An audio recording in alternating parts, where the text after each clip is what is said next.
Bonjour les humains, 19 mars 2025. Alors, j'ai pris des notes. Si vous êtes nouveau sur la chaîne, ne vous fiez pas à une seule vidéo. Allez voir ma playlist. Je traite de tout un tas de sujets très différents, notamment sur ce qu'il se passe en ce moment. Donc géopolitique, nouvelles technologies, notamment le moyen de paiement dans la main, très dangereux. Allez voir ma playlist 666 fonctionne. 666, ça n'est jamais qu'un code numérique, hein.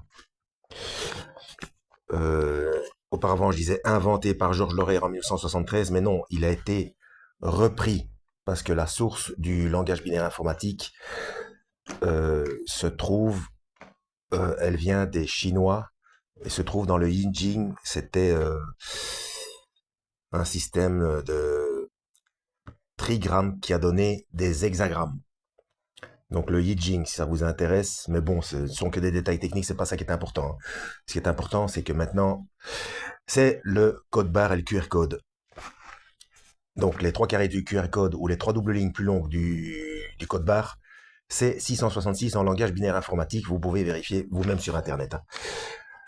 Alors, vous avez vu le titre. Donc, je mettrai cette vidéo dans la playlist. J'ai hésité, hein, parce que ça part un petit peu dans tous les sens. Enfin, c'est très intéressant pour tout un tas de playlists. Mais bon, je vais la mettre dans Perversion des codes de Dieu. Parce que à la base, tout est bon, mais tout a été volé pour être utilisé à mauvais escient. Notamment, comme je l'explique dans Perversion des codes de Dieu, même le 666, on dit que c'est le chiffre du diable, enfin le nombre, on dit un chiffre, à partir du moment où il y en a deux, c'est un nombre. À la base, c'est la vie, hein. C'est l'atome de carbone. Sans atome de carbone, pas de vie, et l'atome de carbone, c'est 6 protons, 6 neutrons, 6 électrons. Voilà. Donc,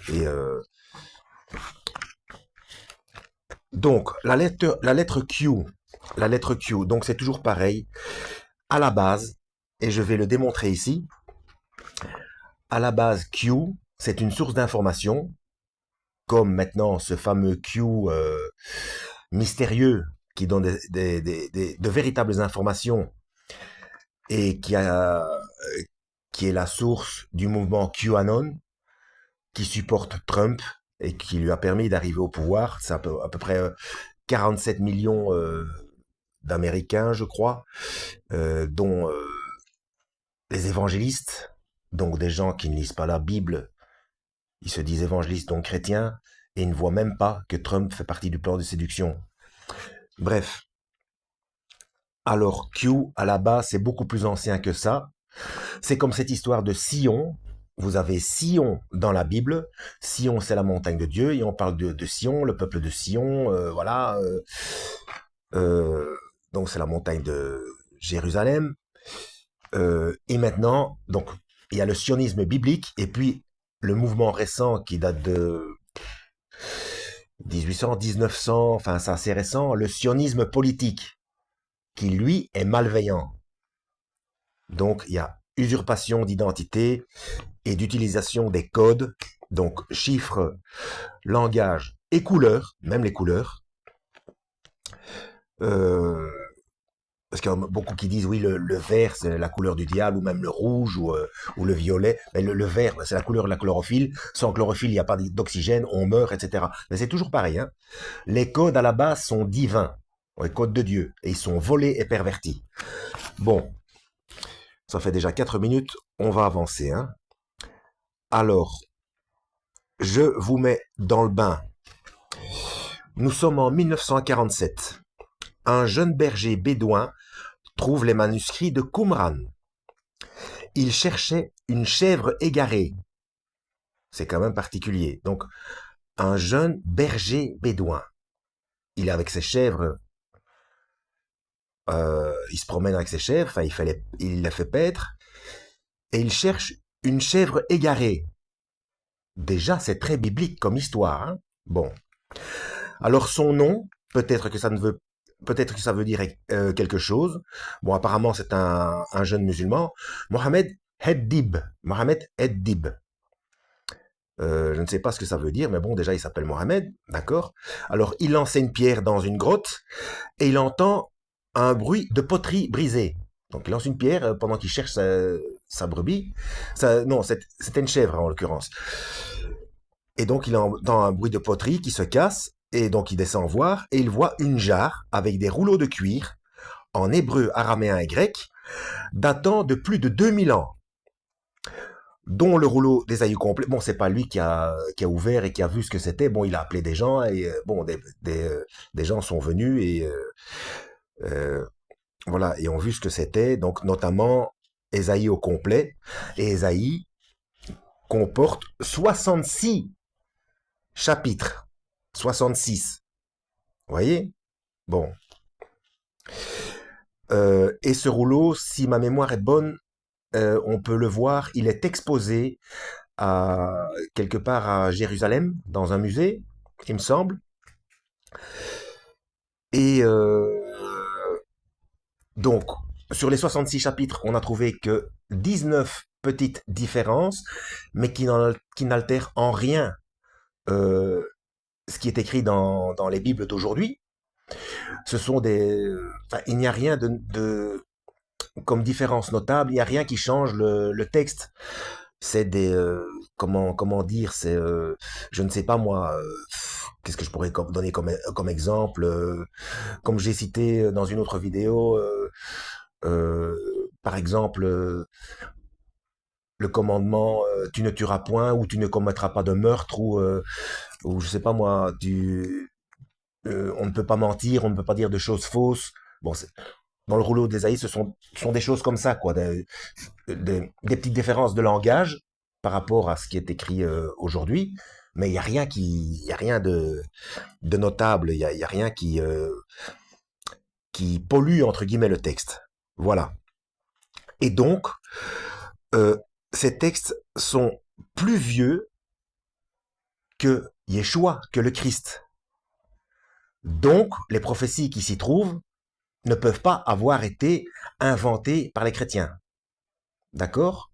Et encore moins par les juifs, puisque les juifs, enfin les judaïques, pour être exact, ne croient pas que Yeshua, que Jésus soit le Messie. Ils ne croient pas à ça.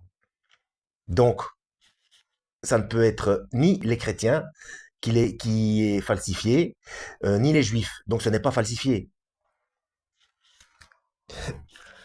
Alors, il y a aussi les psaumes. Et les psaumes, je vais vous lire ça, hein, et on en reviendra à Q. Il y a les psaumes, le psaume 22 notamment. Et encore aujourd'hui, dans le judaïsme, on chante ces psaumes. Ils sont chantés. Et ces psaumes euh, démontrent, euh, enfin, sont une prophétie concernant la messianité de Jésus-Christ. Donc, je ne comprends pas comment ils ne s'en rendent pas compte. Bon, bref. Alors, il y a un texte de Michée qui date, historiquement, il date de 800 ans. Mais le manuscrit qu'on a trouvé date de 200 ans avant Jésus-Christ. Donc il y a un retard de 600 ans. Mais c'est quand même 200 ans avant la naissance du Christ. Donc ça ne change rien au fait qu'il ne peut pas avoir été falsifié par des chrétiens, puisque les chrétiens n'existaient pas, puisque le Christ n'était même pas encore né. Alors, et ce manuscrit porte l'appellation 4Q12A. Alors le 4, c'est le numéro de la grotte, parce qu'ils ont trouvé des rouleaux, donc des jarres avec des rouleaux en cuir, dans plusieurs grottes. Et donc ça se trouve dans la quatrième grotte. Alors le Q, allez savoir, hein, donc 4Q12A. Et c'est Michée, verset 1. Je vais vous le lire. Alors, avant que je vous le lise, il faut savoir que la première fois où il est mentionné Q, c'est euh, au tout début, je suis dans une autre vidéo, hein. Euh, Ce sont des noms qu'on a donnés à des sources euh, pour les évangiles. Et là, on donne toujours cette lettre-là, donne toujours cette lettre-là maintenant pour des textes d'avant le Christ. Vous voyez? Donc, bref, Michée, chapitre 5, verset 1. Et toi, Bethléem Ephrata, qui est petite parmi les villes de Juda, de toi sortira pour moi celui qui dominera sur Israël et dont l'origine remonte loin dans le passé à l'éternité. Alors, Bethléem, c'est un tout petit village. Maintenant, et à l'époque, c'était encore plus petit. D'ailleurs, est-ce qu'il existait déjà? Je ne sais pas, mais ça n'a jamais été. C'est ni la capitale d'un royaume, ni quoi que ce soit, etc. Donc, il n'y a aucune raison logique pour qu'on mentionne ça dans des textes sacrés, à part une prophétie. Donc, Michée date de 800 ans avant la naissance du Christ, et le texte de Qumran qu'on a trouvé, 4Q12A, date de 200 ans avant la naissance. Donc déjà, cette petite ville, voilà, n'a pas d'importance, normalement.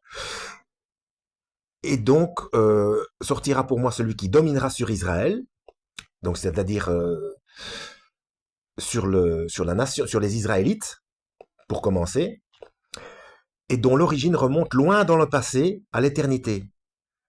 Donc quelqu'un qui sortira, donc qui va naître à Bethléem, de la tribu de Juda, mais son origine remonte loin dans le passé, à l'éternité. À l'éternité, c'est-à-dire, c'est quelqu'un qui va naître, mais qui a toujours existé. Allez voir ma playlist, la Trinité. Je rappelle que Trinité n'est pas trithéisme. Hein. Ensuite, donc c'est bien ça, c'est le document 4Q12A. Ou 4Q12A. Donc comme ça, ceux qui veulent aller fouiner, vous pouvez fouiner. Hein. Ensuite, le psaume 22. La datation est aussi de 200 ans, mais historiquement, ça date de 1000 ans avant la naissance. Alors, la datation du manuscrit, c'est 200 ans avant Jésus-Christ, mais c'est quand même 200 ans encore avant sa naissance. Donc, ça ne peut pas avoir été inventé, ni par les Juifs, parce qu'ils ne croient pas que Jésus est le Christ, ni par les chrétiens, parce que les chrétiens n'existaient pas, tout simplement. Alors, psaume 22. Je ne vais pas vous le lire en entier parce qu'il est assez long, mais je vais essayer de vous montrer les versets les plus percutants. Mais avant de lire, avant que j'oublie, je vais vous donner la référence pour ceux qui veulent fouiner. La référence Q, donc c'est 4Q, PS. Donc le 4, c'est toujours pareil, c'est la quatrième grotte. Et PS, c'est parce que c'est pour les psaumes. D'accord? Bon, on y va. Donc c'est un psaume de David. Hein. Parce que David, ce qu'il faut savoir, il aimait bien écrire des poèmes qu'il accompagnait de musique. C'était un artiste, hein, David. Et c'est lui qui a écrit ça. Alors, mon Dieu, pourquoi m'as-tu abandonné? Pourquoi t'éloignes-tu sans me secourir, sans écouter mes plaintes? Mon Dieu, je crie le jour, tu ne réponds pas. La nuit, je ne trouve pas de repos. Un peu plus loin, mais moi, je suis un ver et non un homme, la honte de l'humanité, celui que le peuple méprise. Tous ceux qui me voient se moquent de moi, ils ricanent, ils hochent la tête. Recommande ton sort à l'Éternel, l'Éternel te sauvera, il le délivrera puisqu'il l'aime. Ça vous rappelle rien? On continue. Donc un peu plus loin. Oui, des chiens m'environnent. Une bande de scélérats rôde autour de moi. Ils ont percé mes mains et mes pieds. Je pourrais compter tous mes os. Ils observent, ils me regardent. Ils se partagent mes vêtements. Ils tirent au sort mon habit. Un peu plus loin, là vous avouerez que c'est paradoxal. Hein. Vous qui craignez l'Éternel, louez-le, vous tous descendants de Jacob, honorez-le, tremblez devant lui, vous tous descendants d'Israël. Donc celui qu'on est en train de faire souffrir, de mettre à mort, on leur dit qu'il faut trembler devant lui. Et surtout les descendants d'Israël. A priori, c'est parce qu'ils le rejettent. Ils rejettent ce qu'il est. On continue un petit peu plus loin. En effet, il ne méprise pas, il ne repousse pas le malheureux dans sa misère, et il ne lui cache pas son visage, mais il l'écoute quand il crie à lui. Donc malgré tout ça, il reste aimant et pardonneur. Tu seras dans la grande assemblée l'objet de mes louanges. Mais bon, on va un petit peu plus loin. Toutes les familles des nations se prosterneront devant toi. Tous les grands de la terre mangeront et se prosterneront. Devant lui s'inclineront tous ceux qui retournent à la poussière, ceux qui ne peuvent pas conserver leur vie. Leur descendance le servira, on parlera du Seigneur à la génération future. Elle annoncera son œuvre au peuple à naître. Ça fait beaucoup, alors on va aller voir les concordances. Matthieu chapitre 27, verset 43. Il s'est confié en Dieu, que Dieu le délivre maintenant, s'il l'aime. En effet, il a dit, je suis le Fils de Dieu. Voilà, ça ce sont les gens qui se moquaient de lui. Ils ont dit exactement la même chose que David avait prophétisé. Ensuite,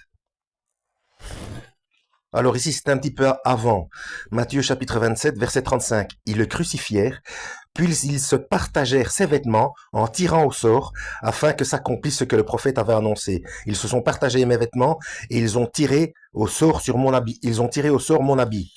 Voilà, c'est ce que les Romains ont fait, comme David avait prophétisé dans son psaume. Ensuite, Matthieu, toujours 27, verset 46.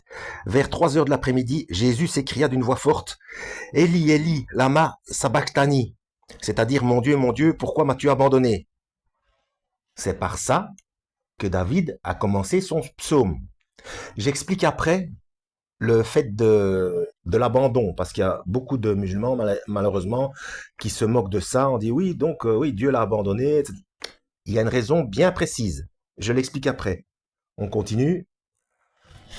Je suis dans Jean, chapitre 19, verset 28.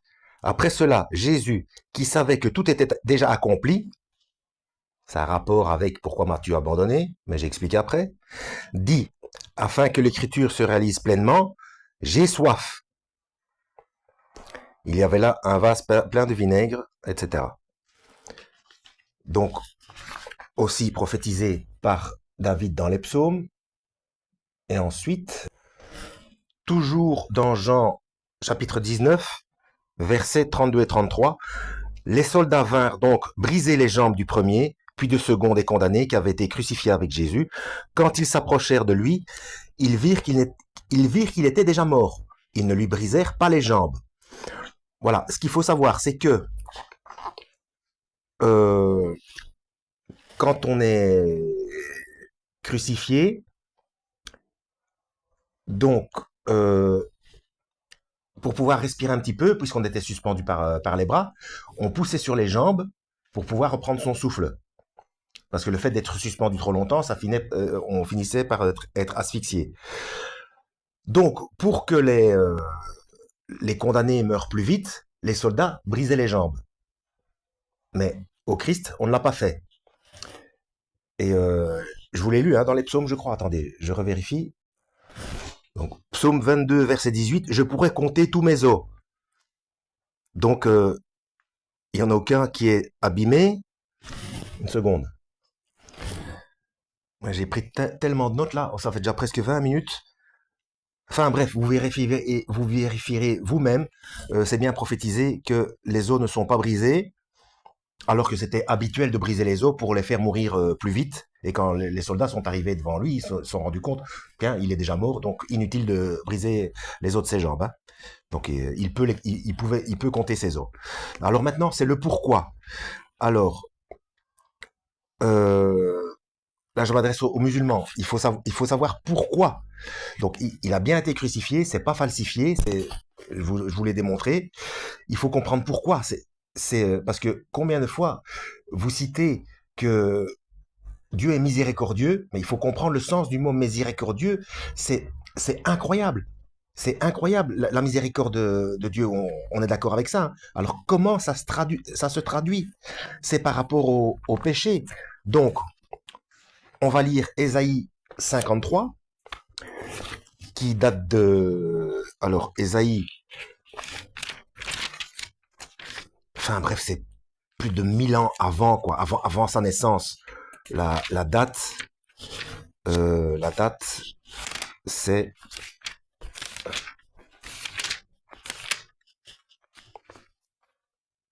euh, voilà, c'est ça, environ 740.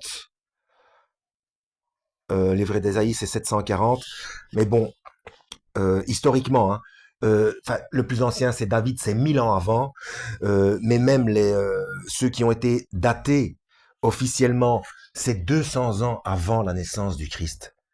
Donc, ça ne peut pas avoir été falsifié par les chrétiens parce que les chrétiens n'existaient pas et le Christ lui-même n'était pas encore né physiquement, on va dire. Le reste c'est autre chose. Allez voir ma playlist la Trinité.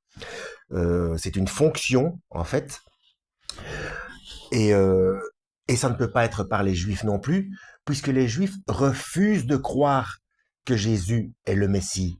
Ils refusent de le croire, donc ils ne peuvent pas encore aujourd'hui chanter des psaumes qui datent de David, alors qu'ils refusent de croire que c'est Jésus le Messie. C'est parce qu'ils ne comprennent pas, tout simplement, et leur vision est voilée. Voilà. Alors, Ésaïe 53, donc ça c'est 6 à 700 ans. Qui a cru à notre prédication? À qui le bras de l'Éternel a-t-il été révélé? Il a grandi devant lui comme une jeune plante, comme un rejeton qui sort d'une terre toute sèche. Il n'avait ni beauté ni splendeur propre à attirer nos regards, et son aspect n'avait rien pour nous plaire. Méprisé et délaissé par les hommes, homme de douleur, habitué à la souffrance, il était pareil à celui face auquel on détourne la tête. Nous l'avons méprisé. Nous n'avons fait aucun cas de lui. Pourtant, ce sont nos souffrances qu'il a portées. C'est de nos douleurs qu'il s'est chargé. Exprès. C'est pour ça que Yeshua est venu. Et nous l'avons considéré comme un puni, frappé par Dieu et humilié. Donc les gens qui le voient crucifié, ils se moquent de lui. Alors que lui, il est venu pour ça. Mais lui, il était blessé à cause de notre transgression, brisé à cause de nos fautes. La punition qui nous donne la paix est tombée sur lui. Et c'est par ses blessures que nous sommes guéris. On parle du péché. Quelqu'un qui choisit de prendre tous les péchés sur lui. Nous étions tous comme des brebis égarées. Chacun suivait sa propre voie. Et l'Éternel a fait retomber sur lui nos fautes. À tous. Il a été maltraité et il s'est humilié et n'a pas ouvert la bouche. Il a fait ça sans se plaindre. Donc c'est Dieu lui-même qui punit quelqu'un qui n'a rien fait. Le Christ, Christ qui veut dire Messie, qui veut dire oint, choisi. Celui qui a été choisi. Alors là je m'adresse aux Nazaréens et aux Judaïques, c'est pas forcément avec de l'huile. Parce qu'il y a eu plusieurs messies, entre guillemets, plusieurs rois. Les rois David était Christ, si on veut, parce il y a eu l'onction d'huile, etc.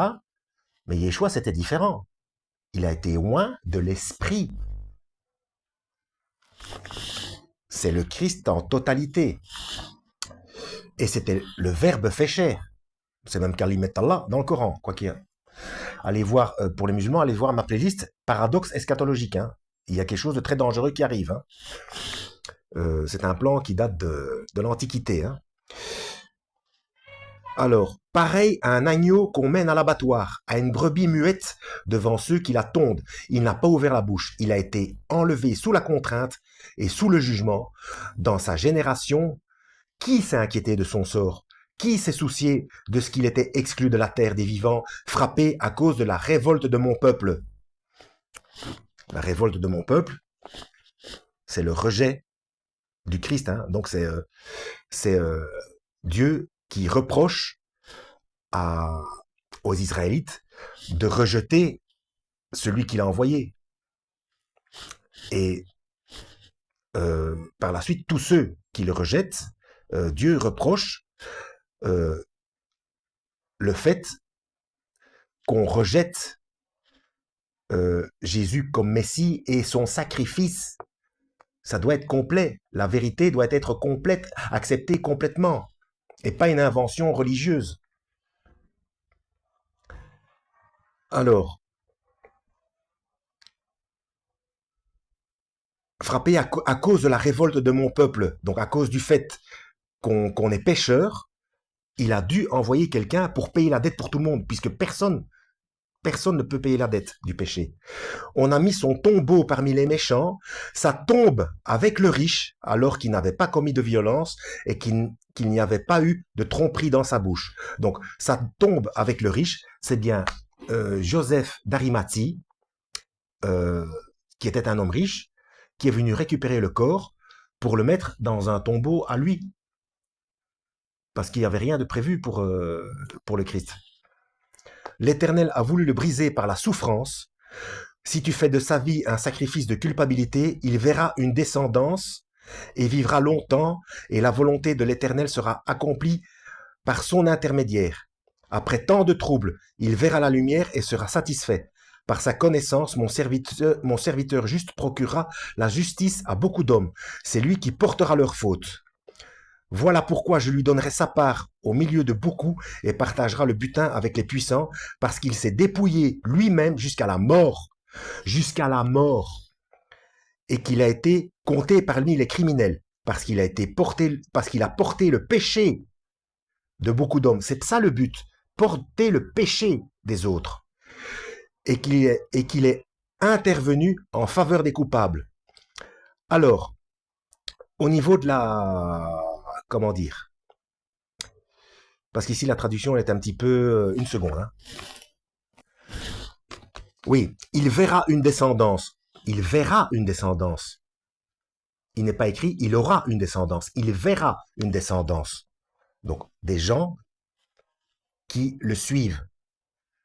Si vous lisez dans le Nouveau Testament, parfois quand Yeshua le Christ s'adresse à quelqu'un, il lui dit « mon enfant ». Donc, c'est une descendance par adoption. Et vivra longtemps. Donc là, on vient de voir qu'il est mis à mort, mais il vivra longtemps.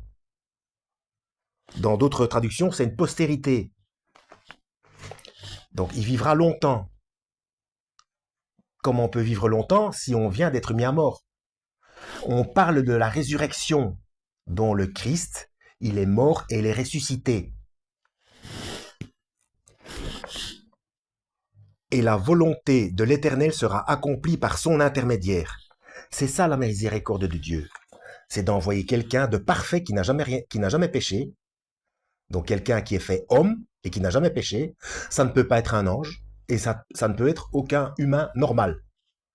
Donc, Kalimet Allah et Ruh, Ruach Kadosh en hébreu et Ruh, si je ne m'abuse en arabe, c'est bien le souffle dans le sens de l'esprit. Si c'est donc, Surat An-Nisa, verset 171, si c'est la parole et l'esprit de Dieu, ça ne peut pas être un simple messager. Adam est créé, j'ai oublié la référence, la référence en islam, mais vous cherchez, vous trouverez. Donc Adam a créé poussière, donc quand il meurt, il retourne poussière. Mais si Yeshua est créé verbe, parole de Dieu et esprit de Dieu, quand il meurt, il retourne parole et esprit de Dieu. 3 fonctions pour qu'un être fonctionne normalement. Allez voir ma playlist La Trinité. penser, parler, agir. Ben, Dieu envoie sa parole et son esprit dans une chair humaine pour en faire un homme capable de mourir. Et c'est le seul qui est parfait, c'est le seul qui n'a jamais... Même en islam, hein, même en islam, c'est le Christ qui n'a jamais péché. C'est le seul. Vérifiez vous-même, hein, vérifiez vous-même. Ne me croyez pas sur parole, vérifiez vous-même dans vos textes. Même l'islam euh, reconnaît que seul le Christ n'a jamais péché.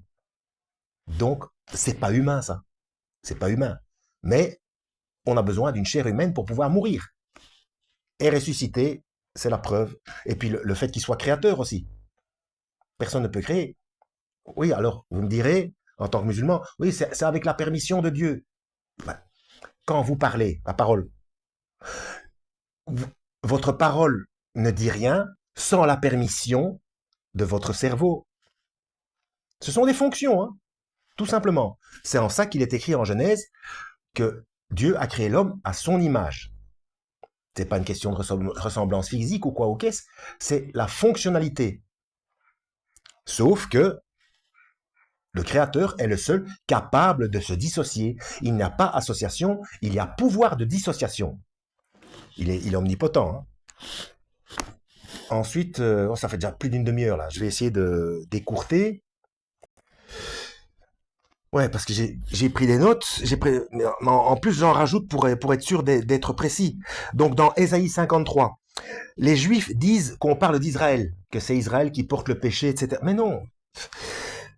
Si vous êtes judaïque et que vous regardez cette vidéo, on ne peut pas payer pour le péché de quelqu'un d'autre. Israël ne porte pas. Israël souffre beaucoup, naturellement, hein, il a toujours souffert, mais pour les mêmes raisons. D'ailleurs, vous l'avouez vous-même, c'est bien indiqué dans le Tanar. Chaque fois que vous vous éloignez de l'Éternel, eh bien, il vous arrive des choses, voilà, parce qu'il veut vous purifier comme on purifie de l'or dans un creuset, voilà, pour qu'il soit le plus pur, le plus parfait possible. Donc c'est pour ça qu'il vous envoie des épreuves, etc. Parce que vous vous éloignez de lui. Donc c'est chaque fois des allers-retours dans l'histoire. C'est comme ça, hein, vous le reconnaissez vous-même. Hein. Donc ce n'est pas. Donc les Juifs disent qu'on parle d'Israël, mais les Juifs ne payent pas pour les péchés. Chacun est responsable. Et c'est le même problème en islam. Hein. Ni le ramadan, parce qu'en islam, le ramadan efface les péchés. Ni le paiement par... Oui, et aussi en islam, euh, il est aussi dit que un juif et un chrétien sera donné en contrepartie du paiement du péché. Mais Dieu est juste. Dieu est juste. Alors pourquoi la sourate 99, donc 99, chaque poids d'un taube sera pesé. Vous pouvez faire tous les ramadans, toutes les salades que vous voulez, toutes les zakats, toutes les hajj, tout ce que vous voulez. Non, non, on balaye pas d'un revers de la main comme ça. Chacun est responsable. Chacun sera comme ça devant les créateurs. Devant les créateurs, hein. Et en plus, même en islam, c'est Yeshua, c'est le Christ qui juge, alors qu'il n'y a que Dieu qui juge. Avouez que c'est paradoxal. Renseignez-vous, étudiez vos textes et faites la corrélation et lisez la Bible. Pour avoir la vérité, il faut lire la Bible, il n'y a rien à faire. Hein. Et surtout, les paroles de... Donc le Nouveau Testament, quand le Verbe de Dieu parle, il donne ses informations dans la Bible, nulle part ailleurs, dans le Nouveau Testament. Donc Dieu est juste. Il va pas donner quelqu'un d'autre pour payer pour les péchés d'un musulman. Ce serait injuste. Et il n'est pas possible que Dieu soit injuste. Yeshua a payé la dette, il a accepté de se sacrifier. Mince, j'ai encore des références. Oui, c'est ça. Romains chapitre 3, verset 28. En effet, nous estimons que l'homme est déclaré juste par la foi, indépendamment des œuvres de la loi. Donc, même si vous suivez la loi de Dieu, mais que vous ne croyez pas au paiement, à la miséricorde qui a été faite, ultime, il s'est humilié lui-même, s'est fait homme pour payer la dette. C'est ça la miséricorde. Si vous ne croyez pas à ça, c'est comme si vous lui crachiez au visage. Donc l'homme est déclaré juste par la foi, le fait de croire, et pas par les œuvres. Vous pouvez être la meilleure personne du monde, Si vous croyez pas à ça, eh bien, ça ne sert à rien. Vous n'êtes pas pardonné. Mais c'est pas suffisant, hein. Croire, c'est déjà ça, mais c'est pas suffisant. Il y a quand même une marche à suivre.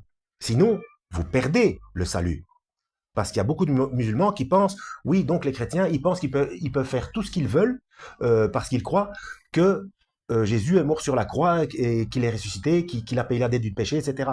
Mais non, mais là, on se retrouve dans la situation de Matthieu, chapitre 25, les vierges folles. Les personnes où le Christ dira, en vérité, je ne te connais pas. Que des gens ont accepté le sacrifice, le fait qu'il soit fils de Dieu, etc. Enfin, toutes les explications et la vérité que le Christ explique dans le Nouveau Testament. Et à côté de ça, ils vivent comme s'ils pouvaient faire, comme s'ils peuvent faire tout ce qu'ils veulent, c'est déjà c'est pardonné. Non, non, non, non, non. Ça marche pas comme ça. Ensuite, voilà, là c'est Yeshua qui parle. Jean chapitre 6 verset 47. En vérité, je vous le dis, celui qui croit en moi a la vie éternelle. Voilà, c'est le seul moyen. Le seul moyen. Qu'est-ce que j'ai noté là? Croire qu'il l'a fait nous justifie devant Dieu. Il prolongera ses jours, c'est-à-dire il ressuscitera. Oui, ça c'est dans... C'est le même verset dans Ésaïe, hein. C'est le même verset dans Ésaïe, mais ici c'est il verra une descendance, pas il aura une descendance, il verra une descendance. Eh bien, dans une autre traduction, c'est il prolongera ses jours. Euh, non, attendez, c'est pas ça. Oui, c'est ça, c'est verset 10, Ésaïe 53. Et il vivra longtemps. Donc, il prolongera ses jours. Donc, vous voyez, c'est ce genre de petits détails qu'il y a. Mais il n'y a rien de notable. Il n'y a pas de différence, hein. Donc, c'est ce que je dis, c'est la preuve qu'il ressuscite. Puisque tout est expliqué comme quoi il meurt. Et ensuite, il prolongera ses jours. Ou il vivra longtemps. Ben, il ressuscite, hein. Voilà. Avant, ces textes dataient du Moyen Âge. Mais voilà. Avant que ce jeune berger, dont je rappelle son nom, Mohamed Eddib.